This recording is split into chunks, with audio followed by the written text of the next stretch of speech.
Alors, bonjour à tous. Donc, l'économie bleue, on a un temps de parole qu'on va se répartir avec Patrick Bellec. Pour passer à l'action et aller dans le concret, c'est surtout Patrick qui va parler en donnant des exemples très très concrets, notamment sur le cas de la spiruline. Alors, en ce qui me concerne, je vais prendre 10 minutes pour faire plutôt une introduction à une sorte de cadrage général de l'économie bleue en Cornouailles. Et Patrick aura un peu plus de temps pour développer l'aspect concret. Donc, très rapidement, consultant, en même temps président de la Fabrique du Futur. La Fabrique du Futur, je ne vais pas m'étaler, c'est un think tank sur la prospective et l'innovation qui veut réconcilier la technologie, c'est-à-dire ce qu'en bon français on dirait du top-down avec du bottom-up, avec de l'innovation citoyenne et durable. Un mot-clé, c'est la co-création, c'est l'innovation par les usages, et on est labellisé Living Lab. On est sous forme associative, sauf que maintenant on est en train de prendre un peu d'ampleur en créant un dispositif global, donc avec l'aspect associatif toujours, une SAS en cours de création, différents labs, des fabriques du futur thématisées, santé, citoyenneté, food, un fonds de dotation et puis des partenaires qui sont agréés, qui sont labellisés. Voilà, donc rentrons dans l'économie bleue. Alors, l'économie bleue, rendons à César ce qui est à César. Donc, ce matin, David en a parlé en citant Günther Pauli, président fondateur de la fondation ZERI, et l'économie bleue. Pourquoi l'économie bleue en Cornouailles? Parce qu'il y a un partenariat entre la Fondation ZERI et la Chambre de commerce représentée par Vincent Coppola. Voilà, un partenariat depuis 2015, hein, je crois, depuis 2 ans. Alors, alors l'économie circulaire, on vient de le voir, donc je ne vais pas du tout m'étaler dessus, simplement dire que c'est un peu une question de sémantique. Hein. Pourquoi l'économie bleue plutôt que l'économie circulaire? Pour nous, l'économie circulaire, c'est plutôt une logique de flux et de fonctionnalité. Et dans l'économie bleue, la Blue Economy, on va mettre un prisme un peu plus focalisé sur les écosystèmes. Alors, je vous laisse lire un extrait du communiqué de presse, hein, du dossier de presse de la Blue Economy. Donc sur l'écosystème territorial, sur la notion de cluster, et puis également remettre réellement l'humain au centre, c'est-à-dire l'économie bleue. Ce n'est pas uniquement réutiliser la matière, c'est également dynamiser, revitaliser les territoires en pensant aux hommes, en pensant aux emplois, en pensant donc à l'activité locale, territoriale. Ah, donc c'est réellement ça, l'économie bleue. C'est une initiative, je pense, tout à fait majeure en France, en tout cas, sur ce genre de partenariat. Et la Cornouaille est tout à fait pionnière en la matière. Donc, c'est parti par. Enfin, ça implique une mobilisation régionale. Il y a beaucoup de communication qui a été faite pour mobiliser les acteurs. Donc, une conférence qui a eu lieu, qui s'est tenue, si je me rappelle bien, en septembre 2016.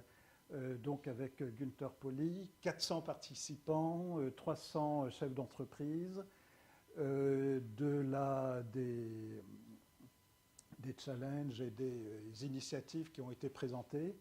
Et puis, très récemment, la création de Abeille, qui est une association sur la Blue Economy et les initiatives locales. Vous trouverez tout à l'heure quelques petits dépliants qui présentent l'association, pilotée par Vincent et Patrick, je pense, est très impliqué également dans cette association. Alors, un mot sur les 10 projets, on n'a pas le temps de rentrer dans le détail de tous ces projets. Des projets de mobilité et de réseau intelligent avec la mise à disposition de véhicules, Internet et éclairage public sur l'île de Sein, avec le LiFi. Le LiFi, c'est l'utilisation d'Internet par l'éclairage public. Transformation de plastique en carburant, alors à partir d'une technologie qui a été récupérée de Taïwan. La production hydraulique, avec 4000 moulins, des chutes, des écluses, des canaux. Et à chaque fois, vous voyez, il y a des créations d'emplois en face, puisque le but, c'est pas se faire plaisir, c'est véritablement redynamiser l'économie locale. Des projets algues et biogaz, également sur l'île de Sein, le papier-pierre. Alors ça, c'est un projet hyper intéressant. Et d'ailleurs, cette petite brochure est faite à partir de papier-pierre. Le papier-pierre, c'est fait à partir de poudre, de cailloux et de... Voilà. Les vers marins qui permettent à Franck Zal, un entrepreneur breton, de faire de la culture de vers marins pour récupérer le sang de ces vers, et ça a des vertus au niveau de la santé, transplantation d'organes.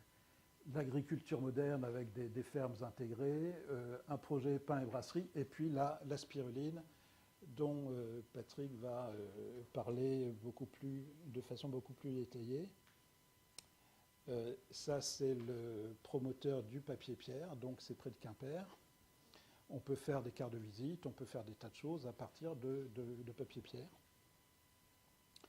Pour plus d'informations, il y a un site qui est très bien fait par la Chambre de commerce où vous trouvez des vidéos, vous trouvez des explications, et puis le futur site de l'association abeille, blueeco.bzh. Voilà. Voilà. Donc moi j'ai terminé, je faisais juste un cadrage général et je cède la parole à Patrick Bellec. Vous savez quand même. Merci Eric. Bravo. C'est pas mal, hein. C'était synthétique. Et ce n'était que le début. Allô? Oui, c'est bon. Hop. Tac, tac, on met ça dans la poche. Voilà. Tout d'abord, merci de nous permettre de passer après nos collègues de WITA, parce que, modestement, je pense qu'on a essayé de travailler. Ce qu'on va vous proposer, c'est une déclinaison de ce que WITA a pu vous exposer tout à l'heure. Donc, un des véritables secrets de l'innovation réside dans notre capacité à faire travailler en même temps un visionnaire, un concepteur et un réalisateur. La société Algintown, donc, qui porte le projet de production de spiruline, n'échappe pas à la règle. Cette société est née d'une rencontre entre 3 personnes. Gunther Pauli, véritable Steve Jobs du développement durable. Un enseignant, Sébastien Quéré, apôtre de l'économie circulaire et en recherche d'un projet entrepreneurial. Et moi-même, chef d'entreprise, engagé dans les problèmes de développement durable depuis plus de 20 ans. 3 hommes, mais une seule vision, dépasser le recyclage pour s'engager dans la régénération. Capitaliser sur les acquis de l'économie circulaire pour promouvoir des innovations de rupture directement inspirées de ce que la nature nous transmet. Le concept d'Algintown est clairement défini.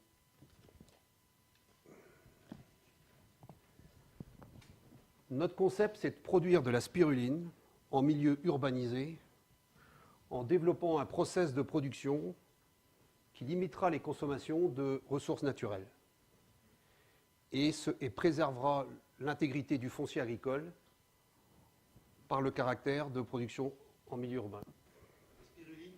Alors la spiruline, excusez-moi, pour avoir un peu de plus, c'est une microalgue qui a des propriétés alimentaires exceptionnelles puisque le niveau de protéines est très très élevé. Et beaucoup parlent de la spiruline comme étant l'alimentation du futur, un des éléments de l'alimentation du futur. En caricaturant, on dit que vous pouvez rester vivant en ne mangeant que de la spiruline. Bon, attendez, excusez-moi. Pardon ? Alors,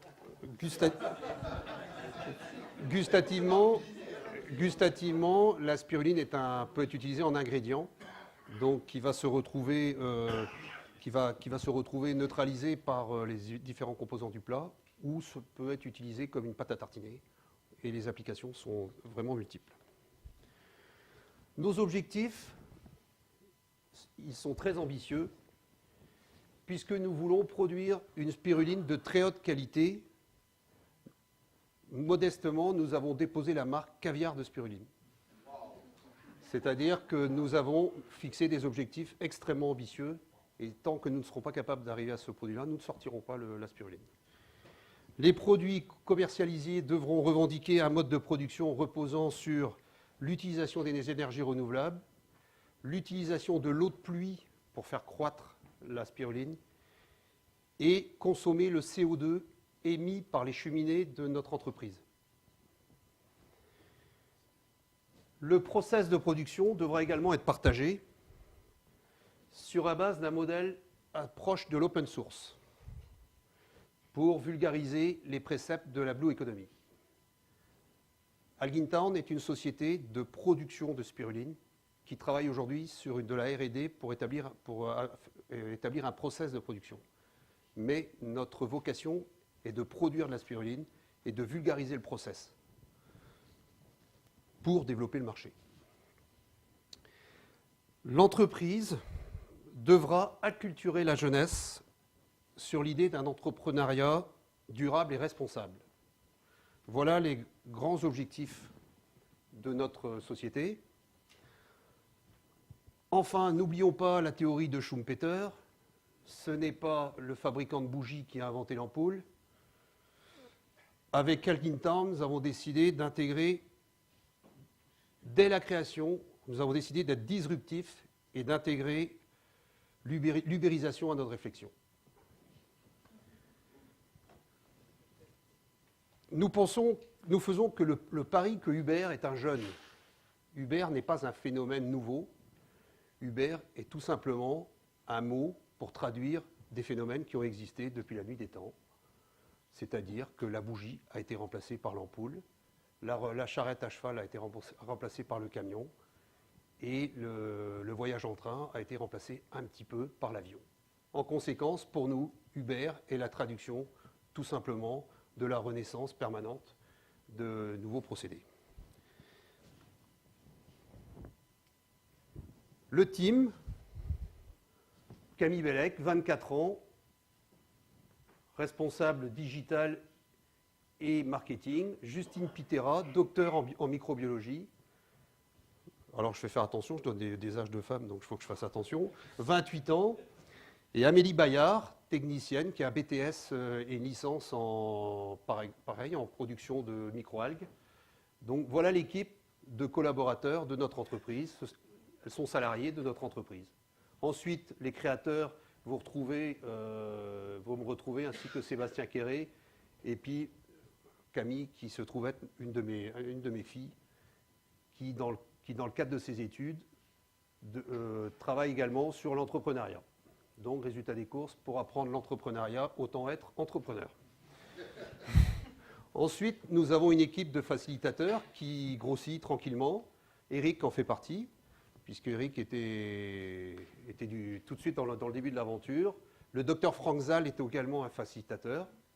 Le docteur Frank Zal, c'est la personne qui a identifié le substitut du sang. C'est une révolution. Hein. Tout à fait. Parce que ça procure, ça stocke 4 fois plus d'oxygène Oui. que le sang. Et donc, pour ceux qui ont des problèmes de sang, il n'y a pas de donneur, c'est extraordinaire. Avec Eric, Franck ou Gunther, nous devons nous positionner en facilitateur et accompagner nos 3 Uber de la spiruline en les connectant sur des nouveaux partenaires qui partagent la même philosophie. Les partenaires sont Energaia en Thaïlande, qui a mis au point un début de process de production qui est le bioréacteur, Solarus aux Pays-Bas, qui produit des panneaux solaires, ce qu'on appelle du PVT, c'est-à-dire qui produit du panneau solaire qui produit de l'énergie électrique et de l'eau chaude. Algan qui est une société qui est assez proche de Algintown avec un passé beaucoup plus important et qui, elle, fait de la R&D sur le process de production. Eux, ils sont plutôt dans la recherche du process et nous dans la recherche du produit.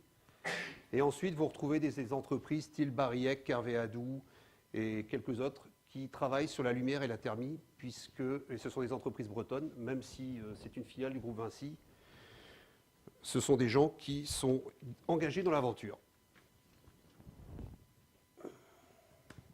Les impératifs de création de valeur rappellent qu'Algintown se doit de respecter le cycle de vie d'une entreprise tout à fait normale, confrontée au marché.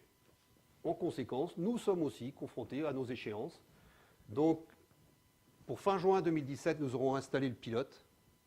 Installer le pilote, ça veut dire que nous avons nos bioréacteurs qui sont en place, nous avons fait le point sur nos problèmes de lumière et nous mettons la machine en route. Juillet à septembre 2017, nous faisons notre première production, puisque la spiruline aime beaucoup l'été. En octobre 2017, nous nous arrêtons, nous nous mettons autour de la table et nous validons le pilote ou non. Nous sommes une start-up, en conséquence, en phase de préamorçage, le cash burn impose qu'Algintown se pose les bonnes questions au bon moment. Et aujourd'hui, en capital risque, nous considérons qu'il faut savoir créer des entreprises, mais parfois il faut savoir les faire mourir aussi. Et suffisamment vite pour pouvoir rebondir sur une nouvelle aventure. Et si notre pilote est validé, nous travaillons sur la création des produits à commercialiser, sachant qu'à la date où je vous parle, nous avons déjà déposé un certain nombre de marques sur des spirulines extrêmement qualitatives et de production locale. Je vais vous donner un exemple. Spiruline de Cornouailles, spiruline de Roscoff, spiruline du Léon. On a déposé une dizaine de marques qui nous permettent d'envisager les choses quand le volet commercialisation arrivera. Ça aussi, c'est les conséquences des Uber. Hein. Quand vous avez une fille de 24 ans, elle vous dit « c'est pas encore fait ». Bon. Alors, Algintown se doit de proposer une stratégie qui est la même que celle de sa maison mère. Donc, je vais maintenant vous parler un petit peu plus de sa maison mère et je vous dirai à la fin de quel type de maison il s'agit. Donc, quand on parle de maison mère, chez nous, on parle de plateforme mère. On ne parle plus d'entreprise, on parle de plateforme.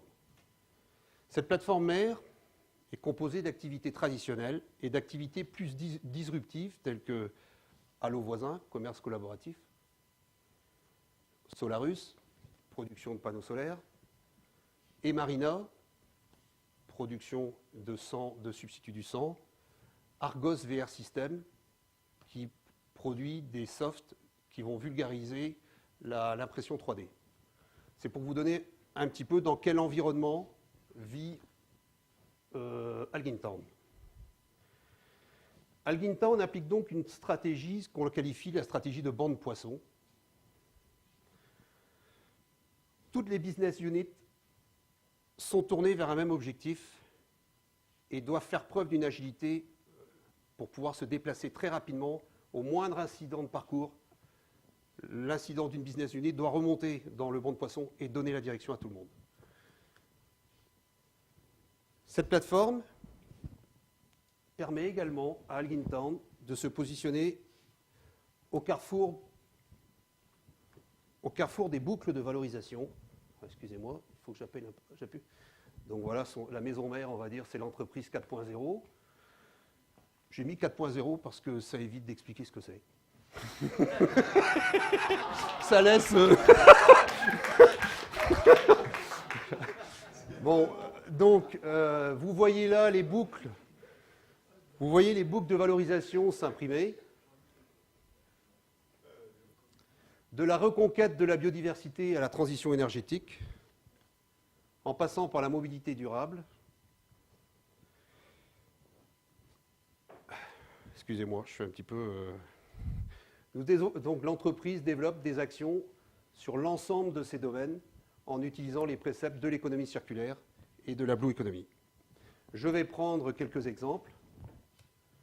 Donc vous allez voir apparaître en vert tout ce que nous on qualifie comme étant des actions liées à l'économie circulaire. Je vais les faire apparaître très rapidement pour vous faire gagner du temps.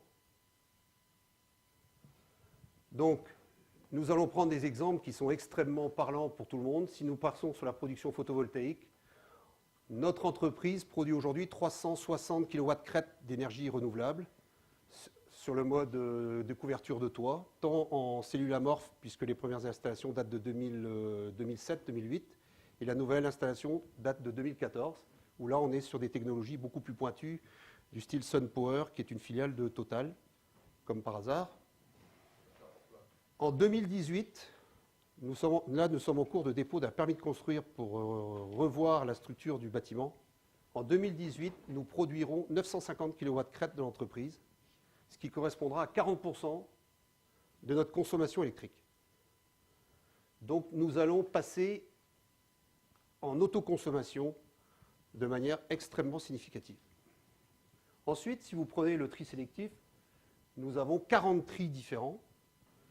Pour un total de 1200 tonnes, nous revalorisons aujourd'hui, oh là, alors excusez-moi, parce que là, il y a eu un petit loupé, là. Nous revalorisons 1000 tonnes. Le bilan financier de la revalorisation, c'est une balance dépenses-recettes à plus 35 000 euros. Le bilan financier de la production photovoltaïque, c'est un bilan financier à plus 20 000 euros, entre l'amortissement, enfin, si vous prenez toutes les charges, moins les recettes. Ensuite, vous pouvez voir ici, par exemple, des notions de production de compost, 150 tonnes par an. C'est-à-dire qu'aujourd'hui, nous produisons du compost dans l'entreprise que nous donnons à un agriculteur pour faire de l'amendement dans ses champs. Ensuite, si on vous parle de réduction du gaspillage alimentaire, chez nous, la gestion du gaspillage alimentaire, c'est un gain de 150 000 euros par an. Donc, vous voyez que quelque part, les chiffres sont quand même extrêmement significatifs. Ensuite, si nous allons sur la mobilité durable, nos employés se voient proposer des vélos électriques depuis 7 ans et nos cadres roulent tous en voiture électrique. Modèle Zoé de chez Renault qui marche très bien. Et si je peux me permettre, 52 euros d'entretien à partir de la troisième année. Bon, donc, ça vous laisse un petit peu, rêveur. Ensuite, on a également une boucle de transition consumériste qui est pour nous extrêmement importante parce qu'aujourd'hui, on est en train de passer d'un modèle de la vente à l'usage, ce que M. de Chiouita a bien expliqué. L'exemple, je dirais, aujourd'hui le plus prégnant et le plus probant, c'est la location de véhicules. Nous sommes dans une ville de 8500 habitants. Nous avons 50 véhicules en location. Il y a 3 ans, nous avions 5 véhicules. Donc, le marché est là, le marché arrive. Ensuite, nous travaillons sur des bocaux aussi réutilisables avec des étiquettes fabriquées à base de papier-pierre. Donc voilà, on essaye de faire aussi des boucles de profitabilité. Et ensuite, on travaille sur des notions de bio et d'agriculture raisonnée. Enfin, si on voit l'autopartage, en interne, nous avons un réseau interne que nous avons appelé Face Bigoud. Alors nous, on appelle ça Bigoud, la Bigoudini, c'est la région où nous sommes, au sein de la Cornouaille. Donc on a appelé ça Face Bigoud. Et le réseau interne propose aux salariés de faire l'autopartage et propose aussi un système de bons coins interne, mais réservé uniquement aux salariés. C'est un réseau, c'est un intranet. Donc voilà un petit peu toutes les actions liées, on va dire, à ce que nous on qualifie d'économie circulaire. On n'aime pas trop faire la différence entre le circulaire et la blue economy, mais on a identifié en bleu des actions qui nous paraissent beaucoup plus significatives par rapport à l'économie, par rapport à la blue economy. Exemple, nous allons exploiter les toitures des bâtiments de manière extrêmement forte. Et vous verrez tout à l'heure le modèle de multidimensionnel que nous sommes en train de mettre en place. Ensuite, biomasse, éclairage LED avec transmission de données par l'IFI. Ensuite, déshumidification de l'air. Là, il y a une erreur. Pour fabriquer de la glace, parce que déshumidifier l'eau, ça ne doit pas être gagné. Ensuite, transformer le plastique en pétrole. Aujourd'hui, c'est en Chine, je crois, Vincent, hein. où globalement, il existe des process industriels qui permettent de prendre 2 tonnes de plastique et d'en faire 1700 litres de gasoil. Alors vous me direz, le gasoil, ce n'est pas le produit le plus écologique, mais en même temps, il sert à propulser les bateaux, il sert encore à propulser des véhicules, il peut servir de secours dans les groupes électrogènes des entreprises, donc il a encore une vraie vocation économique. En tout cas, on sait une chose, c'est que du plastique transformé en gasoil, ça ne peut pas faire de mal, parce que le plastique, ce n'est pas forcément le produit le plus facile à gérer. Donc voilà un petit peu des actions. Enfin, j'ai marqué là-bas l'exploitation des rejets de carrière. Nous sommes dans le cas du papier pierre. Alors quand je parle de rejet, on devrait même dire de la pierre. Alors je vais juste vous donner des faits concrets, parce qu'à un moment donné, nous, ce qui nous intéresse, on est des faiseux, c'est notre boulot. Nous, on est là pour faire. Avant 2 mois, il y a 2 conteneurs de cailloux qui partent de Bretagne à Taïwan. On a décidé ça hier. Ça coûte 100 000 euros. Si vous voulez faire un don, on est preneur. On est à 60 000 déjà. Donc on va prendre de la roche de Bretagne, 2 types de roches qu'on va mettre dans un conteneur, qu'on va expédier à Taïwan. À Taïwan, il y a un industriel qui nous a dit, pour 50 000 $, je vous fais un pilote, et je vous dis à la sortie, votre caillou est adapté pour faire du papier, ou votre caillou n'est pas adapté pour faire du papier. Donc voilà aujourd'hui quelle est notre démarche dans le cadre de la Blue Economy, c'est-à-dire que nous sommes en cours de réalisation économique d'un 2e projet, qui est le papier pierre après la spiruline. Le papier pierre est un énorme enjeu. Je vais vous donner un exemple. Le gouvernement chinois vient de décider que tous les livres scolaires seront en papier pierre à 2020. Voilà. Bon, donc autant vous dire que si demain en France un ministre prenait la même décision, il crée des centaines, voire des milliers d'emplois en France. Donc voilà un petit peu, là vous avez, bon c'est pas super clair, maintenant je vais vous rétablir, je vais vous ramener normalement, si la technique est sympa avec moi, voilà, Elgin Town. Donc Elgin Town se situe au carrefour des initiatives, c'est-à-dire que Elgin Town va produire de la spiruline en utilisant les toits de l'entreprise, en utilisant l'énergie renouvelable produite par l'entreprise et en utilisant l'eau de pluie que nous récupérons dans l'entreprise. Donc voilà. C'est pour ça que nous avons mis des objectifs extrêmement ambitieux. On va essayer de ne pas transiger sur ces points-là. Ensuite, pour aller un petit peu plus loin, vous allez avoir ici une illustration du concept de création de valeur en mode Blue Economy. Vous allez voir apparaître 8 niveaux de valorisation sur 1 mètre carré de terrain construit. Donc voilà le match voilà le terrain sur lequel on est rentré. Et je peux plaider en parfaite connaissance de cause que nous ne sommes pas dans le domaine de la science-fiction. Donc vous voyez apparaître ici un bâtiment tout à fait classique. Au niveau -1, production de biomasse. Au niveau +1, activité normale de l'entreprise, commerce, stockage, ce que vous voulez.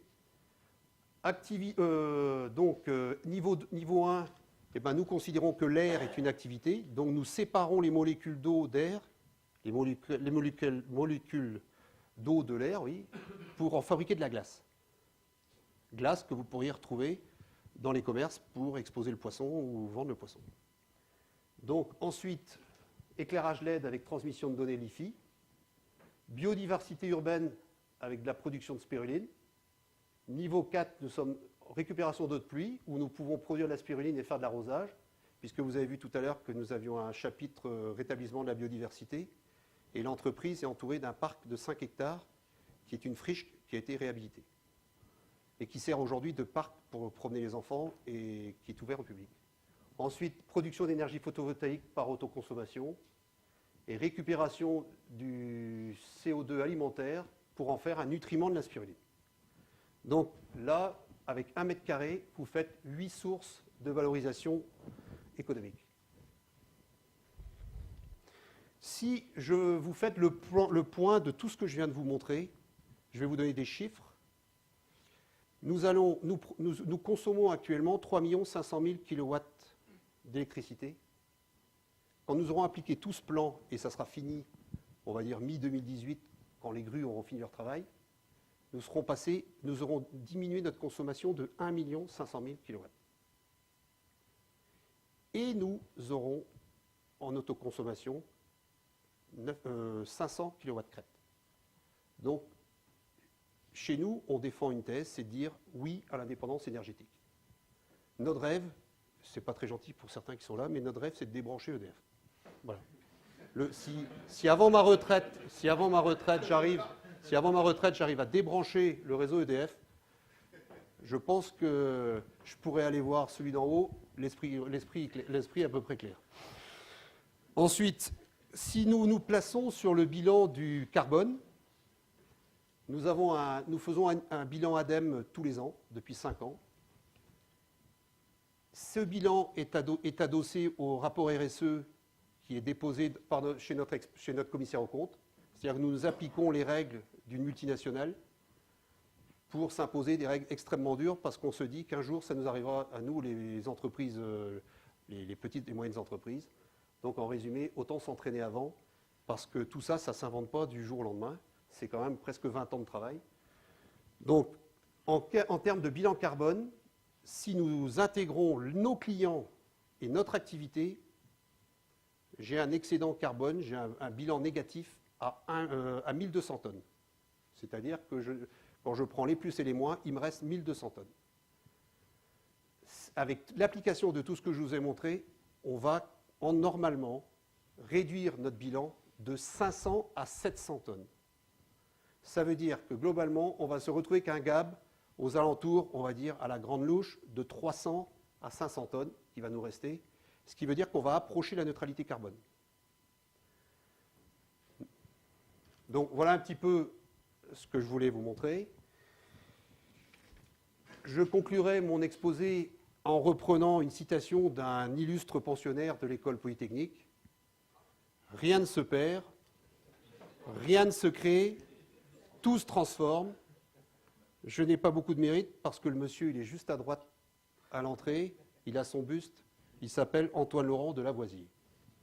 Merci pour votre bienveillance et merci pour la visite virtuelle que vous venez de faire du centre Leclerc de Pont-l'Abbé.